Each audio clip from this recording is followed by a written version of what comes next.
Good day, my name is Patrick V. Gloria. I am your free service teacher for today's discussion. So, ayun, ang topic natin ngayon is engine cooling system. So, before we start, let's pray muna.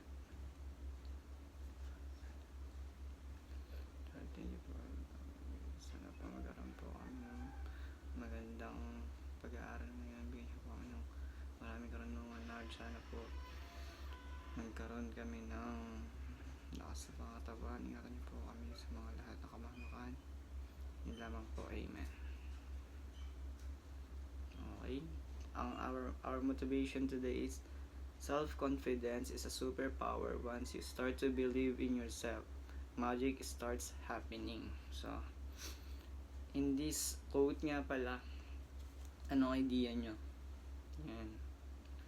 Okay, para sa akin, sa quote na to, magkakaroon daw ng magic kapag naniwala ka sa sarili mo. Kumbaga, marami kang magagawa pag nagtiwala ka sa sarili mo.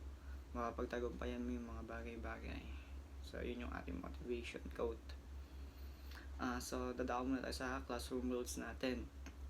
Ang classroom rules natin is number 1, treat others with respect at all times. Yan, respeto mo. Syempre yung kaklase mo, syempre yung nasa unahan para respeto ko rin kayo. Next, listen to the teacher when she's speaking. Yun nga, kasama rin yun sa pagrespeto. Number 3, ask for help when you need it. Huwag kayo may magtanong sa akin kapag may naguguluhan kayo sa mga tinuturo ko. Yun. Number 4, be prepared every day with required items. So, halimbawa, magpapa-quiz ako sa inyo, dapat magre-ready na kayo ng ballpen at saka papel para sa pagsasagot nyo. Respect others, people's property. Huwag kayong mangingialam ng mga gamit na sa mga klase nyo, or pwede naman siguro kung magpapaalam kayo. Next, listen and follow directions. Yan. Pag magbibigay ako sa inyo ng mga activity, quizzes, may kinig kayo sa direction ko para hindi kayo magkakamali. Last, raise your hand before speaking or leaving your seat. Halimbawa, sa mga sasagot, taas nyo muna yung kamay nyo kaysa mag-iimik-imik kayo dyan. Hindi tayo magkakaintindihan. So, sa mga mag-CCR naman, pwede naman kayo magsabi sa akin kung kayo na CCR. Yun lang. Attendance. So, sa attendance natin, instead of saying present, choose your favorite anime. For example, me, Gloria. Sasabihin mo ay, imbes na present, sasabihin mo ay Hunter x Hunter, yung paborito mong anime. Yan. Pag tinawag ko kayo, ganun. So, start na tayo. Review the previous lesson. The following question will be asked. What is the previous lesson all about? Number 2, give insight about the lesson. Ito yung topic nyo last time na yun na diniscuss sa inyo. Tatanong ko lang sa inyo. So, start na tayo. Ito nga pala yung first activity natin, role play. The class will be divided into 2 groups, and each group will take or pick a scenario that will present to the class that is related to the topic that we discuss. The group will be given grades based on the rubrics that will be used. Papakita ko mo yung rubrics nandiyan din. Ayan. Nandiyan yung rubrics. Total of 25 points yan. I-group ko lang kayo sa dalawa. Okay, bilang kayo. 1, 2, 1, 2, 1, 2, 1, 2, 1, 2. Okay, I will give you 5 minutes to collaboration with your classmate para ma-prepare nyo yung inyong role play. So, ayan. After na, ito na yung next activity. I have here a concept map worksheet with a topic as the keyword. What are you going to do is to think and write the words on the map that relate to the focal word. So, I will divide the student into 2 and write on every class the things that they have learned from the topic. So, ayan, mayroon tayong concept map. I-group ulit kayo sa dalawa. Bibilang kayo 1, 2, 1, 2. Yung group nyo na lang din ang una yun. Sige. Ito. Nandiyan din naman yung concept map. kung sino mauna may plus points na makagawa, yun. Ayun dyan, lalabas sa screen. Thank you. Ano pa isa? So, tapos na, start na tayo sa discussion natin. Tapos tayo sa motivation. Ano nga ba ang concept? Ano nga ba ang components of cooling system? So, ito na. Vehicle engine cooling system serves not just to keep the engine cool, but to also keep its temperature warm enough to ensure efficient, clean operation. System components include a radiator to dissipate heat, a fan or fans to ensure adequate airflow for radiator cooling, a thermostat valve that opens when the desired operating temperature is reached, and a water pump or coolant pump to circulate coolant through the engine hoses and other components. Most vehicles now employ an expansion tank that allows the coolant to expand and exit the cooling circuit when hot and to return when the car is turned off and the engine cools. The cooling system also incorporates elements of the cabin's ventilation system because engine heat is used to warm the car interior. So ayun, yung vehicle engine cooling system ay hindi lang ito nagsaserve para mag-cool yung ating makina, para hindi lumamig lang yung ating makina, kundi mag-stay siya sa pagiging warm niya, kumbaga sakto lang, hindi siya sobrang init, hindi siya sobrang lamig, kumbaga warm lang siya. Ito naman yung sa parts ng cooling system, radiator. The radiator acts as a heat exchanger for the engine. It is usually made of aluminum and has many small diameter pipes with fins attached to them. Furthermore, exchange the heat of the hot water coming from the engine with the ambient air. It also has a drainage plug, an inlet port and sealed cover, and an outlet port. Yun. Sa radiator naman, siya yung nag-a-acts where mag-exchange siya ng yung, di ba mainit yung makina, magfo-flow dito yung parang yung mainit na tubig, yung tubig po dadaan sa makina. Dahil sa radiator, nai-stay dito yung malamig na tubig, tapos iikot lang, nagsisirculate lang dito yung yung coolant. Kasunod, water pump. When the coolant cools after being in the radiator, the water pump sends the fluid back to the cylinder block, heater core, and cylinder head. Eventually, the liquid enters the radiator again, where it cools down again. Ito naman yung water pump.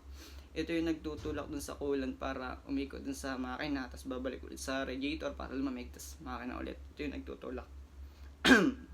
Thermostat naman. It is a thermostat that acts as a valve for the coolant and only allows it to pass through the radiator when a certain temperature has been exceeded.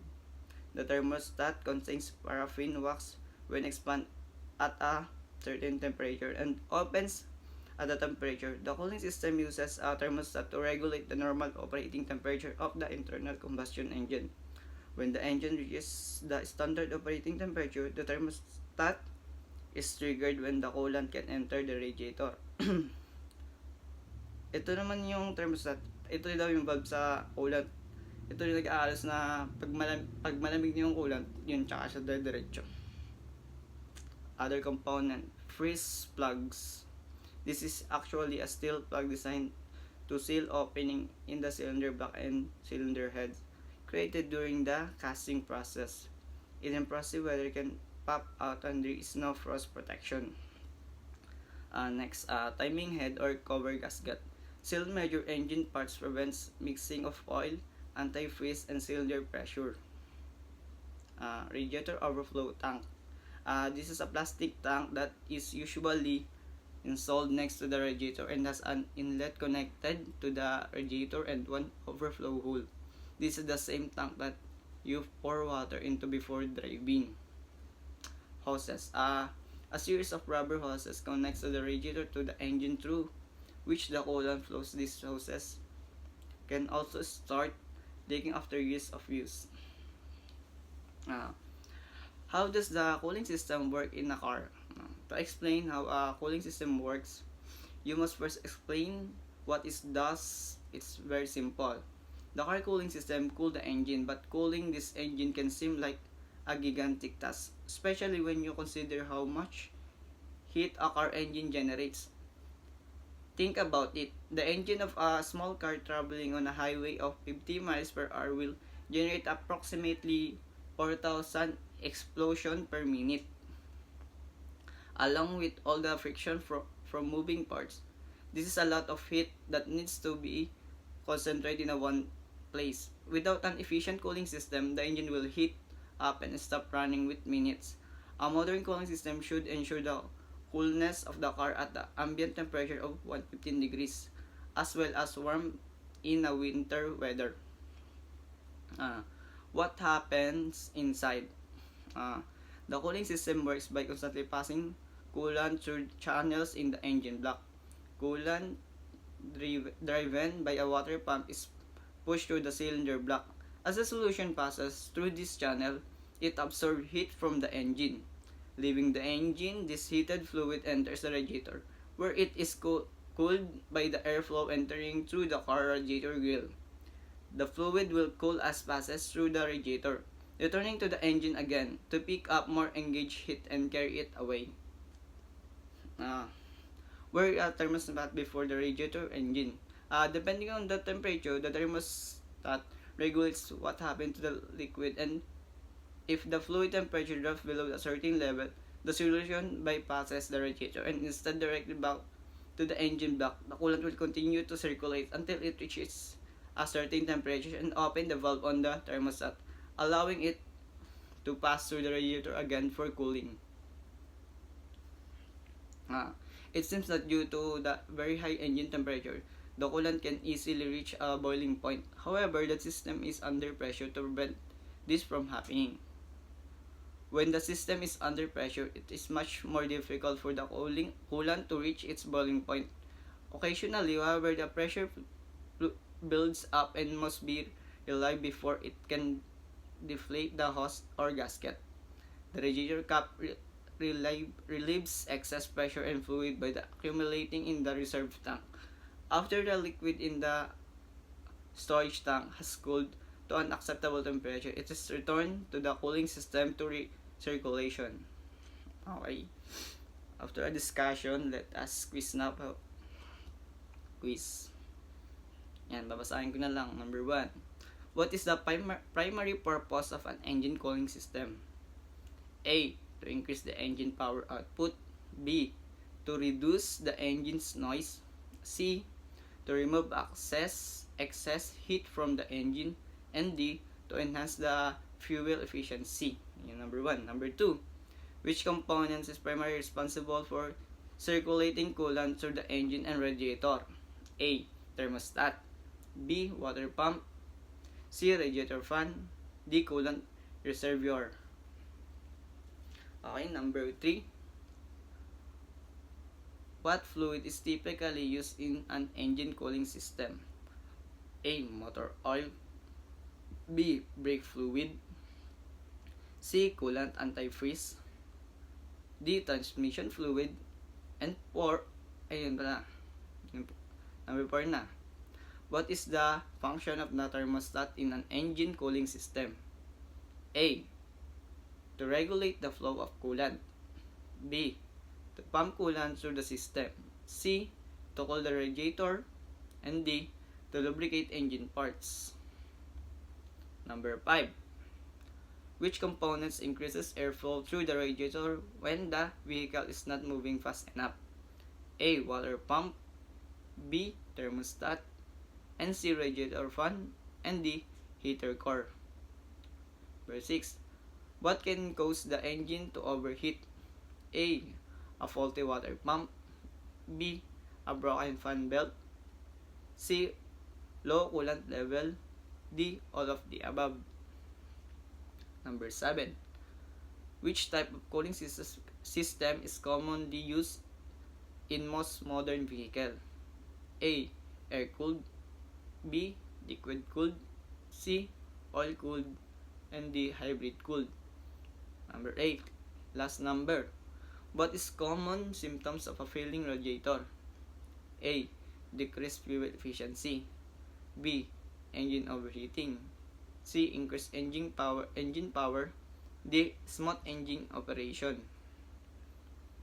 Yun yung quiz natin. So, checkan lang muna natin yan. Okay, exchange your paper. Check. Okay, after mag-check. Assignment. Ito ang assignment na number 1. What are the types of cooling system of an engine? Number 2. What happened during the cooling system? 3. What is the primary cause of overheating in a cooling system?